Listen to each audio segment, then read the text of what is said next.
सभी को नमस्कार बच्चों। आज हम फिजिक्स में गुरुत्वाकर्षण अध्याय में हमारा अंतिम आर्टिकल है किसी वस्तु का चंद्रमा पर भार ज्ञात करना।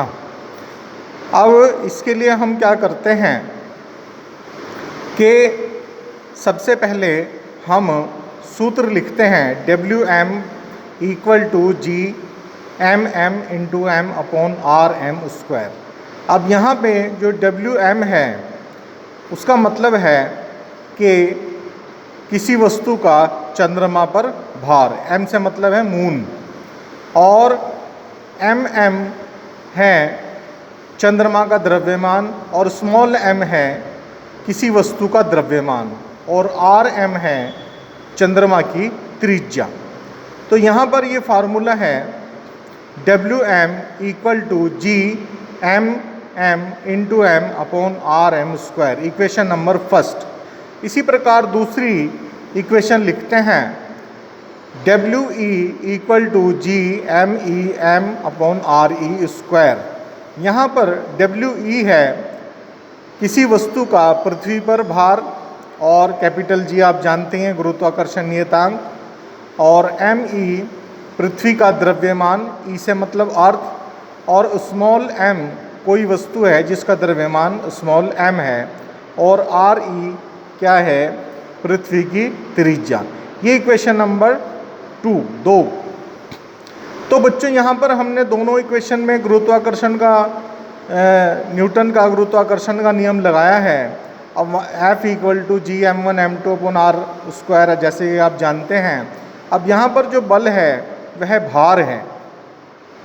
भार का मतलब है जिस वस्तु से कोई पृथ्वी अथवा चंद्रमा जिस बल से किसी वस्तु को अपनी ओर आकर्षित करते हैं वह उसका भार कहलाता है। तो यहाँ पर हमने बल की जगह भार लिखा है।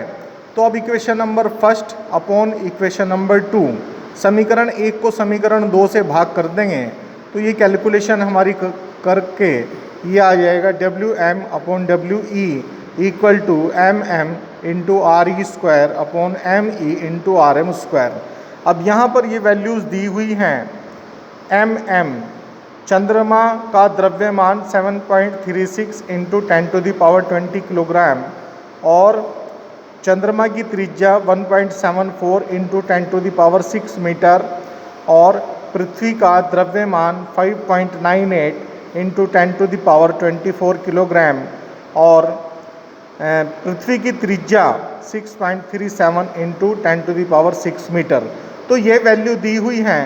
इन सभी वैल्यू को हम उपरोक्त सूत्र में रख देंगे तो हमारे पास में ये कैलकुलेशन आ जाएगी। तो इस पूरी कैलकुलेशन को करने पर हमारे पास जो आता है, इस कैलकुलेशन को और अपने मेथड से भी कर सकते हैं जैसे आपको आसान लगता है। तो ये हमारा आ जाएगा WM/WE = 1/6, और WM = 1/6 × WE, अर्थात किसी वस्तु का चंद्रमा पर भार जो होता है वह उसी वस्तु का जो पृथ्वी पर भार है उसका 1/6 होता है। सपोज मान लो किसी वस्तु का पृथ्वी पर भार जो है वह 60 किलोग्राम है, तो चंद्रमा पर उसी वस्तु का जो भार है वह 10 किलोग्राम होगा। इसका मतलब है कि चंद्रमा पर जो गुरुत्वीय त्वरण है, जो स्मॉल g का मान है, वह पृथ्वी की अपेक्षा 1/6 होता है। तो बच्चों आज ये हमारा इसका अंतिम आर्टिकल था। तो ये अध्याय आज समाप्त हो चुका है।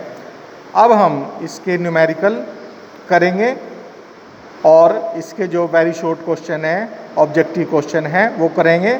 इस वीडियो को मैं YouTube पर भी अपलोड कर दूंगा, और इसका PDF भी आपको सेंड कर दूंगा। फिर भी किसी प्रकार की प्रॉब्लम हो, समस्या हो, या कोई चीज़ समझ में ना आई हो तो आप मुझसे वर्चुअल मीटिंग में और WhatsApp से या फ़ोन के माध्यम से संपर्क कर सकते हैं। धन्यवाद।